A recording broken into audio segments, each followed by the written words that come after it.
কি ভাই হ্যালো, খাওয়া দাওয়া হয়েছে?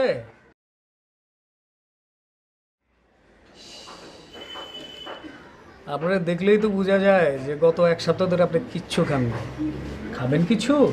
খাবেন? আর আসেন, ভাইয়ের জন্য পোস্ত ভাত বেশি করে নিয়ে আয়। ঠিক আছে। ভাই এক সপ্তাহ ধরে ভাত খাই না।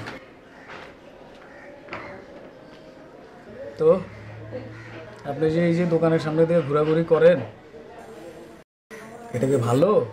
কি ভাই ভালো? পকেটে টাকা বসে আছে? টাকা আছে? ওই মনা, একটু চেক কর। চাপ।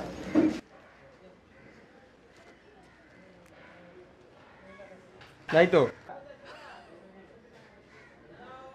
চাকরি বাকরি করবেন? আমার পার্সোনাল সেক্রেটারি হিসেবে থাকবেন আর কি। ধরেন যে টিফিন ক্যারি লইয়া বাসা যাইবেন, ভাত নিয়ে আইবেন, খাওয়া দাওয়া শেষ আবার এই টিফিন ক্যারি পৌঁছায় দেবেন। আর এই মাঝে একটু আমার সেবা যত্ন করবেন আর কি। পারবেন তো ভাই? পারবেন তো? ঠিক আছে। আর আপনি পড়াশোনা কতটুকু করছেন? বিবিএ শেষ করছি। বিবিএ শেষ করছেন? আমি তো এতদিন আপনার মতো লোকই খুঁজতেছিলাম। বিবিএ শেষ করা একটা লোক আমার হাত ধুয়ে দেবে, চিন্তাই তো করা যায় না। খুব ভালো। আপনার বাড়ি কোন? চিটাগং। চিটঙ্গের ভাষা জানেন? একটু বলেন তো। আয় তোর ভাই, আচ্ছা কি মানে বুঝি নাই। মানে আমি আপনাকে ভালো মতো সেবা যত্ন করবো।